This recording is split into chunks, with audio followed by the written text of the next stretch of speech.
सीसू 2022 को डिसलाइक या लाइक कीजिए। फिल्म की शुरुआत बैकग्राउंड में चल रही एक आवाज को सुनाने से हुई, जहां 1944 में होने वाली दूसरी जंग के बारे में बताया जा रहा था, जिसमें रशिया और जर्मनी के नाजी सोल्जर्स के बीच खूनी जंग छिड़ गई क्योंकि दोनों मुल्कों के ताल्लुक अच्छे नहीं थे। इसके बाद हमें एक बड़ा आदमी दिखाया जाता है जिसका नाम कोर्पी है और यही कहानी का मेन कैरेक्टर हीरो है। कोर्पी दरअसल एक मुसाफिर है जिसका कोई एक ठिकाना नहीं। ये जमीन में गड़ा हुआ सोना ढूंढने का काम करता है। इस वक्त भी वो अपनी फैमिली और सबसे दूर एक जगह पर आया हुआ है। कोर्पी के साथ उसका पालतू डॉग और घोड़ा था जिनसे वो बहुत प्यार करता था। ये दोनों भी उसके साथ सफर के मुसाफिर थे और इस तरह से उसकी जिंदगी चल रही थी। एक दिन खुदाई करते करते उसे सोने का बहुत ही छोटा सा बारीक टुकड़ा मिल जाता है। इसे देख वो खुश हो गया, सोचने लगा कि अगर इस इलाके में सोने का ये टुकड़ा मिल सकता है तो जरूर आसपास भी बहुत सारा सोना गड़ा होगा। तो इसी सोच के साथ अगले ही दिन वो पहले से भी ज्यादा मेहनत करने लग जाता है। जगह जगह गड्ढे खोदता है ताकि सोना मिल जाए। साथ ही उसे इस बात का भी डर था कि कहीं मुझे कोई देख न ले। खुदाई करते करते उसे बहुत वक्त हो गया पर कोर्पी को उसकी मेहनत का फल नहीं मिला, यानी कि सोने का एक छोटा सा टुकड़ा तक उसके हाथ नहीं लगा,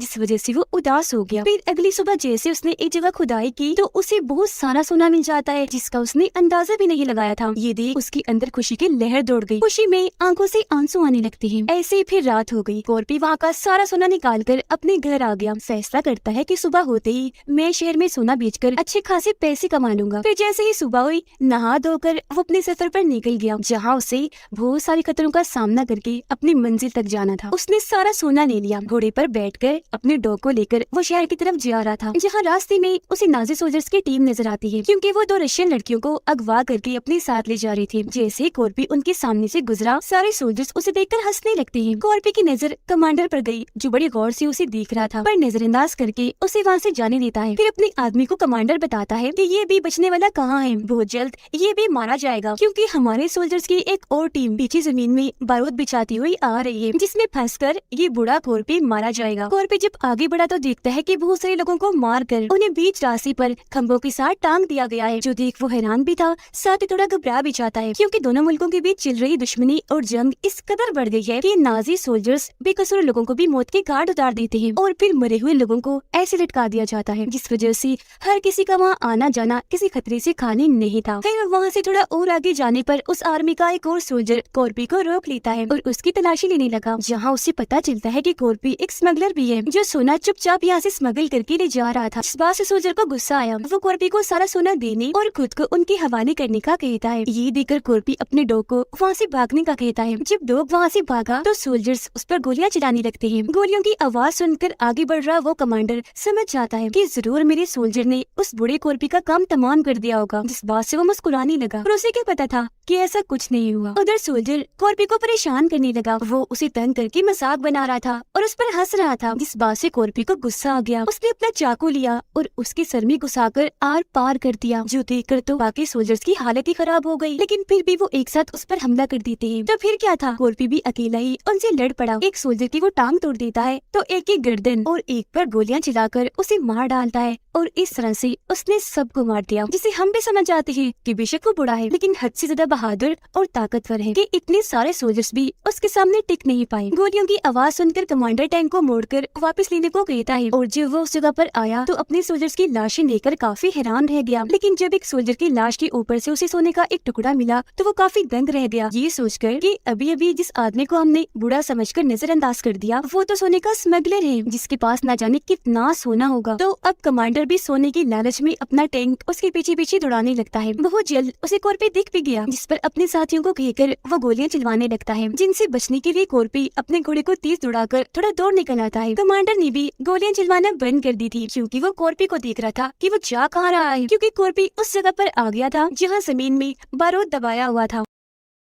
घोड़े का पैर जैसे बॉम्ब बारूद पर पड़ा तो बॉम्ब फटने की वजह से घोड़ा काफी जख्मी होकर दूर जाके गिरा, जिससे कोर्पी भी काफी जख्मी हो गया। अपने घोड़े को मरते हुए देखकर उसे बहुत दुख हुआ, वो रोने लगता है, लेकिन टाइम पर बात किए बगैर वो सोने के टुकड़े दोबारा इकट्ठा करने लगता है। इसी बीच कमांडर भी अपने सारे सोल्जर्स के साथ यहाँ पहुँच जाता है। इससे पहले कि कमांडर अपने साथियों को कहकर उस पर हमला करवाता, कोर्पी सोने का एक टुकड़ा एक बॉम्ब बारूद पर दे मारता है, जिससे वो फट गया और हर तरफ धुआं फैल जाता है। तब फौरन सारे सोल्जर्स अंधाधुंध गोलियां चलाना शुरू हो जाते हैं और कोर्पी अपने पास मौजूद शील्ड को आगे करके खुद की जान बचाता है। धुएं का फायदा उठाकर पास ही में कहीं छुप गया। अब कमांडर अपने कुछ साथियों को उसे पकड़ने के लिए भेजता है, पर क्योंकि वहाँ की सारी जमीन में ही बारूद बिछे हुए थे तो इस वजह से बहुत सारे सोल्जर्स मारे जाते हैं। कमांडर ऐसे अपने साथियों को मरने नहीं दे सकता था। तो अगवा की गई रशियन लड़कियों को मोहरा बनाकर वो आगे भेजता है ताकि ये मारी जाए और सोल्जर्स को कुछ भी ना हो। इसी बीच कमांडर का सबसे करीबी साथी उसे बताता है कि जिस बूढ़े आदमी की जान के पीछे हम पड़े हुए हैं वो कोई आम आदमी नहीं है, बल्कि एक बहुत ही खतरनाक कमांडो है, इतना बहादुर कि किसी भी जंग में वो अकेला ही काफी है। और हमारे सीनियर्स का तो ये हुक्म था कि हम उस बूढ़े कॉर्पी से दूर ही रहें। जिसके बाद हमें यहाँ कॉर्पी की कहानी पता चलती है। असल में जंग के दौरान रशियन आर्मी ने उसकी पूरी फैमिली को खत्म कर दिया था, जिस बात से वो आग बगोला हो गया। बदला लेने के लिए जोश में आकर उसने तकरीबन 300 सोल्जर्स को मार दिया, जिसमें रशियन आर्मी और नाजी दोनों सोल्जर शामिल थे। ऐसा करने पर आर्मी उसे ढूंढने लगी। वो मिल गया, पर लाख कोशिशों के बाद भी जब वो नहीं मरा तो उसे अकेला ही जंगलों में छोड़ दिया गया। बाद में उसकी ऐसी ताकत, बहादुरी और हिम्मत को देखते हुए उसका नाम कॉर्पी रख दिया गया, जिसका मतलब ना डर, कभी न हारने वाला और ना ही मरने वाला। कमांडर का साथी कहते हैं कि हमारे इतने सारे साथी मारे गए हैं, तो अब हमें वापस चलना चाहिए, लेकिन उसने मना कर दिया। सोने की लालच में और कॉर्पी से बदला लेने के लिए वो बस आगे बढ़ने को कहता है। उधर कॉर्पी काफी दूर आकर एक जली हुई गाड़ी के पीछे आकर छुप जाता है। उसने देखा कि मेरी टांग पर गोली लगी हुई है, जिसे वो अपने चाकू की मदद से निकालने लगा। अब जाहिर है ऐसा करने में उसे बहुत मुश्किल पेश आ रही थी, क्योंकि बहुत तकलीफ हो रही थी। साथ ही इतना जख्मी होने की वजह से वो कमजोर भी हो गया था। तो कुछ देर के लिए उसकी आंख खुल गई, लेकिन कुछ देर के बाद कमांडर और उसके सारे सोल्जर्स वहाँ आ जाते हैं। जो आवाज सुनकर कॉर्पी की आंख खुल गई और वो जल्दी से उनके ट्रक के नीचे आकर छुप जाता है, लेकिन कुत्ते उसे सूंघते हुए आ रहे थे, इसीलिए वो ट्रक का पेट्रोल टैंक लीक करके पेट्रोल अपने ऊपर गिरा लेता है ताकि कुत्ते उसे सूंघ न पाए। पर तभी एक सोल्जर को पेट्रोल की लीक होने की खबर हो गई, जिस वजह से वो ट्रक रुकवा देता है। ऐसा होने से कॉर्पी घबरा गया। पकड़े जाने के डर से वो वहाँ से भागने लगता है, पर कमांडर का साथी उस पर गोलियां चलाने लगा, जिसके साथ वो अपने कुत्ते उसके पीछे लगा देता है। अब उनसे बचने के लिए कॉर्पी खुद को आग लगा देता है, क्योंकि पूरा जिस्म तो पेट्रोल से भरा हुआ था। खुशकिस्मती से करीब एक तालाब था,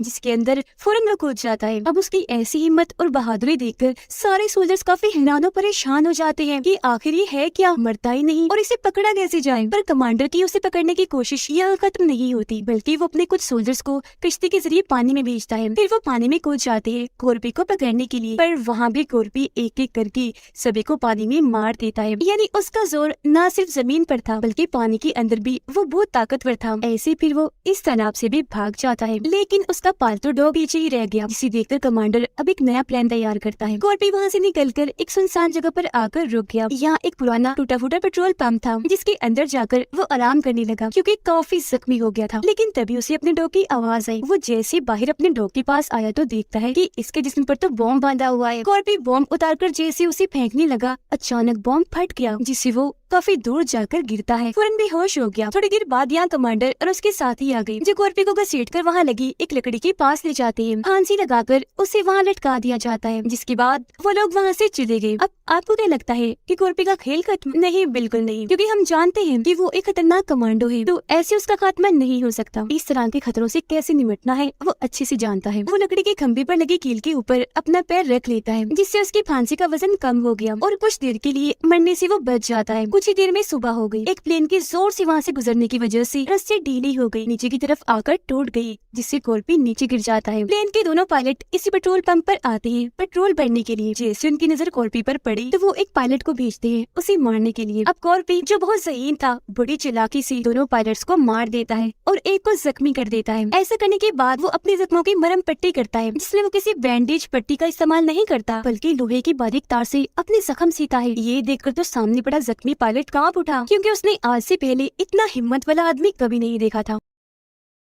अब क्योंकि कॉर्पी ने कमांडर से अपना बदला लेना था, साथ ही उसे सोना ले जाकर शहर पहुंचना था, इसीलिए वो पायलट को अपने साथ लेकर आगे बढ़ जाता है, क्योंकि प्लेन उड़ाने के लिए उसे एक पायलट की जरूरत थी। उधर कमांडर और उसके सोल्जर्स जब आगे बढ़ रहे थे तो एक जगह पर आकर रुक गए, क्योंकि सामने उन्हें वही प्लेन तबाह हुआ दिखता है। चेक करने पर वो देखते हैं कि किसी ने पायलट को फांसी लगाकर मार दिया है, और ये वही रस्सी है जिससे इन्होंने कॉर्पी को फांसी लगाई थी, जिसका मतलब था कि कॉर्पी मरा नहीं बल्कि अभी जिंदा है। जो सोचकर कमांडर काफी दंग रह गया। फिर अपने साथियों को अलर्ट रहने का कहकर आगे बढ़ने का बोलता है। जिस ट्रक में रशियन लड़कियों को बंदी बनाकर ले जाया जा रहा था, उसमें एक सोल्जर कॉर्पी के बारे में बात कर रहा था, जो सुनकर उनमें से एक लड़की आइनो उनकी बातें और बेवकूफियों की वजह से मुस्कुराने लगती है। और अब से आइनो लड़की को हमने मैं कहकर बुलाना है। अब आइनो यानी मैंने उन सोल्जर्स को कहा कि तुम कॉर्पी को कभी ढूंढ नहीं पाओगे, उसे हराना तो दूर की बात है क्योंकि वो है ही इतना बहादुर, ऐसा आज से पहले कभी कोई नहीं कर पाया। उसे पकड़ने के चक्कर में पहले ही 300 सोल्जर्स अपनी जान गंवा बैठे हैं, तो तुम लोग क्या हो। अब अगले ही पल कॉर्पी उनमें से एक सोल्जर पर हमला करके उसे मार डालता है और खुद ट्रक के अंदर आ गया। उसे देखकर मैंने और मेरी दोस्त ने उसका साथ देने का फैसला किया। खास तौर पर मैंने उसका बहुत साथ दिया। कॉर्पी मेरी और मेरी दोस्त की मदद से जाल बिछा कर सोल्जर्स को मारता रहा। मैंने भी एक ट्रक में बैठकर 9 से 10 सोल्जर्स पर अंधाधुंध फायरिंग करके उन्हें मार दिया, ऐसे फिर और भी कई सारे सोल्जर्स को। जिसके बाद आखिरकार कॉर्पी उस टैंक पर चढ़ गया जिसमें कमांडर और उसके सोल्जर साथी हैं, जो देखकर कमांडर अपने साथी को बाहर भेजता है उससे लड़ने के लिए। लेकिन कॉर्पी बड़े आराम से बड़ी आसानी से उसे दबोच लेता है और सीधा टैंक से नीचे कूद पड़ा। फिर उसे इतना मारता है कि अधमरा कर देता है। तभी यहाँ बाइक पर 2 सोल्जर्स आए। अब कमांडर के साथी को लगा कि ये दोनों मुझे बचा लेंगे, लेकिन जब उन्होंने कॉर्पी को देखा तो वो बाइक से उतरकर यहाँ से भागने लगे क्योंकि वो कॉर्पी की मशहूर कारनामों के बारे में पहले से ही जानती थी। अब कॉर्पी कमांडर के साथी को ना मारकर बाइक लेकर वहाँ से चला गया। इसके बाद मैंने अपनी बाकी रशियन लड़कियों को भी आजाद कर लिया, जिसके बाद हम गन्स लेकर वहाँ आए और कमांडर के साथी को चारों तरफ से घेर लिया क्योंकि इसने कई बार मुझ पर और मेरे साथियों पर जुल्म किया, बहुत मारा था। कमांडर अपने एक साथी की मदद से एक पायलट से आकर मिला क्योंकि वो इन्हें कहीं और ले जाने वाला था, पर जाते जाते कमांडर अपने ही साथी को शूट करके मार देता है, जिसका मतलब था कि वो इतना लालची है कि उसने अपने साथी को भी नहीं छोड़ा। प्लेन में बैठकर कमांडर पायलट के साथ जैसे उड़ान भरने लगा तभी अचानक तेज स्पीड में आ गया कॉर्पी, जिसने आते ही उनके प्लेन पर अंधाधुंध गोलियां चलाना शुरू कर दी। गोलियों की वजह से सामने वाला शीशा टूट गया, पर आखिर वो उड़ान भर ही लेते हैं। नीचे बाइक को देखकर कमांडर को लगा कि कॉर्पी नीचे ही रह गया है, पर ऐसा नहीं था, बल्कि वो तो अपने हथियार के जरिए प्लेन तक पहुंचकर वहाँ लटक गया था। फिर जैसे तैसे टायर के पास आ गया और आखिरकार प्लेन के अंदर भी आ जाता है। उसके अंदर आने की आवाज कमांडर ने भी सुन ली थी। डरते हुए वो जैसे पीछे गया, अचानक कॉर्पी उस पर हमला कर देता है, जिसके बाद यहाँ उनकी